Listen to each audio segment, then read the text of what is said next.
guys, Rachel Link here, actor, baker and trier. Before we get started with this video, don't forget to like, share and subscribe to my channel and check out all of my social media pages. They are all listed below. Today's show shirt is Avenue Q. Today we are doing something a little bit different, and I think it's going to become a little bit of a regular thing on this channel. We are going to go to London today to experience the Gunpowder Plot. The Gunpowder Plot is an immersive theatre event that's taking place in London at the moment. It's brand new show. It's starring in virtual reality Harry Potter star Tom Felton, who is well known for playing Draco Malfoy. Now I think that's great. We haven't seen Tom in anything for a very long time. He is appearing, like I say, in virtual reality. That's because he is also starring in 222, which is a ghost story at the Criterion Theatre. Now, I saw 222 months ago. I didn't leave any review on 222, but I do recommend that you go and see it. Coincidentally, it's written by the same man who has written the Gunpowder Plot. For those of you who do not know what the Gunpowder Plot is in our history, do check that out. But like I say, Tom Felton's playing Guy Fawkes, the infamous man who tried to blow up Parliament, which is the basis of this story for this immersive theatre event. Now it's quite windy outside, so I do not know how much filming I'm going to get done outside. I don't know how much filming I'm going to be allowed to do inside, if there's any at all. So we will see, but I will give my opinion on this immersive theatre event and let you know if you should experience it. Now, if you're wondering why Tom Felton is not playing Guy Fawkes every day in person, other than the fact that he is also going on to 222, it's because most famous actors are very unlikely to do an immersive theatre event, because immersive theatre events are very intense. You are pumping out performances every half an hour to 45 minutes. Sometimes you could do like 3 to 4, sometimes 5 shows an hour of the same thing over and over again. So that's probably why he's not doing it. And also Tom Felton, he's a brand, you know, it's his name. And even though he's heading the Gunpowder Plot, he's also in 222. He can't be in two places at once. Danny Robbins wrote 222, and he also has lent his hand to the Gunpowder Plot. So let's go to London. We are here at the train station, ready to go. It's a bit windy, so this probably isn't going to sound very good.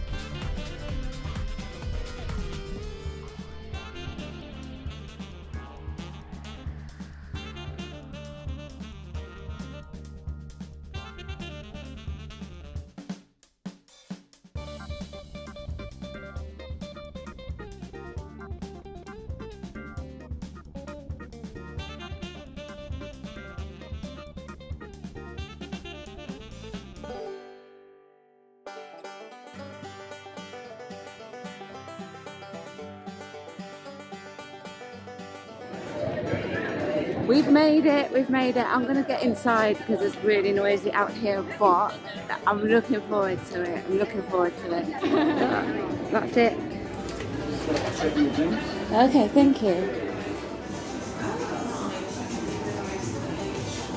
Got me a wristband and now I have to go and sign a waiver. Gosh, there's content warning. Experience loud noises. Wow, this is not for the faint-hearted. Okay, we're not allowed to film inside the attraction, so I will do my filming in the interval. Alright, so I did try to film a review of this on the way back, but the quality of the video footage wasn't very good. So I'm now at home. It's the following day after watching the Gunpowder Plot, and this is what I think about it. So if you don't want to be spoiled, I recommend that you turn away right now, because I'm not going to hold back with the spoilers as such. I would do my best, but I'm not promising anything. So it's in the editor right now. I just can't work with the footage. It's really poor. I made a mad dash back to the train station because the show itself started approximately 20 minutes late. I'm not entirely sure why it was late starting before we got in there. But my group went into the starting room, and she did her little spiel, her little instructions about the virtual reality headsets and this, that and the other, and a bit of the history and all of that. And then suddenly she had to stall. She said, that someone wasn't very well in the room next to us, so we had to obviously wait. And that's a common thing that happens at immersive theatre events. It was clear that this lady, she tried really hard. She's not an actress. I feel like they should have perhaps put an actress or an actor in that room to do that introduction bit. They would know what to do then if there was an incident in one of the other rooms, which is going to slow the whole process, because actors can improvise. We can do that. That's part of our gig, so we would know how to fill the space. Once we got started, it was pretty damn good. So the show itself is proper walk round immersive theatre show. I'm sorry, that was my little ding. So it's a proper hour and 40 walk around show with a 20-minute interval. I paid £20 because I had early bird tickets, but I think the average ticket price is about £30. So I think it's safe to say that in this experience, in this theatre event, you certainly do get your money's worth. It is a thing, you do get it all without a doubt. One thing that I'm going to make perfectly clear before we get into the main parts of the review, and this will be a really good test to see if people are watching as well.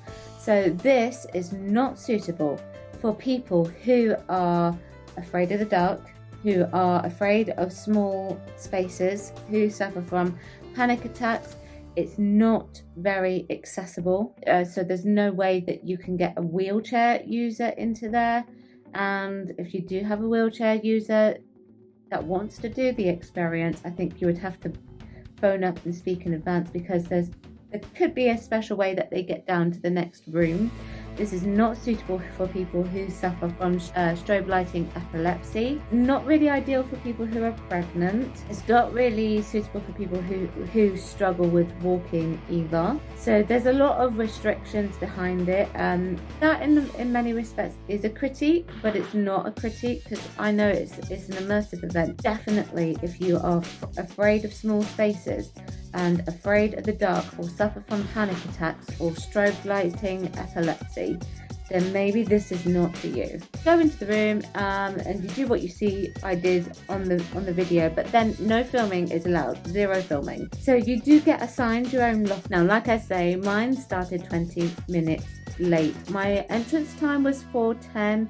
Didn't go in until about 4:30. They stagger the times, 10 minutes. It's immersive theatre. That's how immersive theatre works. There is something that is slightly different about this immersive theatre event. Now, as an actor who has done multiple immersive theatre events, I can tell you now that the biggest thing about immersive theatre events is repetition. It becomes very monotonous. Some of the actors are probably assigned to their own room. Now, there is probably more than one actor for each role. That is understandable. What really works about this whole entire thing is that there are certain characters, as you are going around, that you meet more than once. And what they have done there is they've got, you have the same actor for the whole entire thing, for the ones that you meet more than once.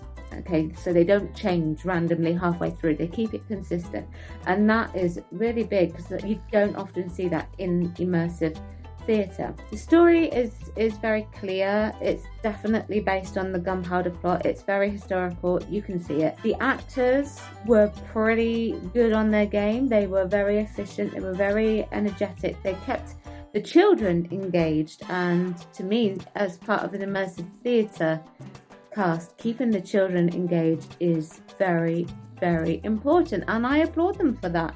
They did well, even when one of the kids dropped us in it. And yes, you do get to interact with the characters. You get to speak to the characters. It's only a couple of days in, so I went to see it on Jubilee Day, so it's only been running a couple of days. So I think with the timing and things like that, it was a little bit slow, because we had the 20-minute delay at the beginning of my one, and so there was a couple of rooms that we had to wait to get into, but once they actually got going, and once they get used to that as well, that will also pick up and it will start running like clockwork. As far as I'm aware, they didn't cut anything. I know it's a notorious habit sometimes in immersive theatre events because of running behind. You have to cut certain things. As far as I could tell, they hadn't. There are a few obstacles that we have to climb over. That was a little bit tricky because the first one I couldn't see it very well because my eyes at that point hadn't become accustomed to the amount of darkness that was in there. So I kind of wished that first obstacle was perhaps just a little bit later so that we get used to it, used to the dimpsiness of the place. We did one room that sort of set up a story, set up a bit of a background story for the character of Anne with her brother. I'm not saying any more about that. And then a character called Thomas takes us through a couple of rooms. We get to put on cloaks, which in my opinion were very Monty Python-esque. So we put on cloaks and then we go and meet Cecile, I think the character's name was, and it was based off of some actual historical characters, and she explains everything that's going on and what she needs us to do. We have to crack a code. This is the room where you also see the first amount of digital cast plastered across the walls, and the effects were very good and there was smoke and everything. And then we go to the first virtual reality, which was in swings. We had to sit down on the swings. We put on the headsets. I think they're still troubleshooting this a lot. I had no sound. I had visuals, which was fine so long as I had visuals, but I had no sound. That was a slight letdown, but the virtual reality itself, you can look around, you can look up and left and right, and you've got all the images there. But I could figure out what was going on. It was the pulley across the Tower of London. You go on and you meet Anne again. Then something happens. I'm not going to go into a massive amount of detail as to what's going on, but you find yourself hiding out in a priest hole. Now, for those of you who do not know what a priest hole is, a priest hole would have been used hundreds of years ago as like a walkway and things like that, and you would just hide or hide out, that kind of thing. Once you get to the pub, you spend 20 minutes in the pub. That's your interval, and then you go and meet Percy, and this is where we also meet Guy Fawkes, which is the virtual reality headset with Tom Felton. And I must say, Tom, welcome back, dude. That was a brilliant performance that you do. I'm not going to tell them what happens in that room, but the experience was top notch. That's one of my favourite bits, actually. And then, of course, you go on to the next room, which is beneath Parliament with the gunpowder. This is where I have my first of my two major critiques. Guy Fawkes. Now, obviously, it's not Tom Felton. The actor has a mask that comes up to just underneath his eyes, and it goes down. That comes down to about there. I could see the speaker inside his mask. It wasn't very well disguised. I'm an actor. I know how certain tricks work. I'm pretty sure that was Tom Felton's voice, and I could also tell that even though the actor was using his eyes and his face, he wasn't talking. I could tell. Then you move on and you meet Cecile again, and then you move on and you come to the third and final virtual reality, and this was my least favourite virtual reality. And the reason why for that is because I had trouble fitting my headset to me, but it was a freestanding one that made me feel very like unsupported. Once you've done that though, you then move on to the last bit, and the last bit I didn't like, and I don't think it should be there. So the last bit, they decide to do a history of this all, and I'm thinking at this point we've just had an amazing walkthrough. I don't want to stand and listen to a history lesson. I really don't. I wanted to go, oh, that was really fun. But because they put the history bit at the end, it was somewhat anticlimactic. I think the ending that you had could have very easily gone at the beginning. I think it can go there. In fact, actually, it's probably better off going there, because then you'll meet the characters as you're going around and you're like, oh, that's so-and-so who was mentioned in so-and-so and all of that. It was money well spent, and when I finally make my move, once those come through again as audition pieces, because I'm sure they will, I will definitely see if about applying for it, because I would like to do that. Thank you very much for watching. Don't forget to subscribe, like and share my channel and all of my stuff, and check out my social media below. Thank you very much for watching, and I will see you next time. Bye bye.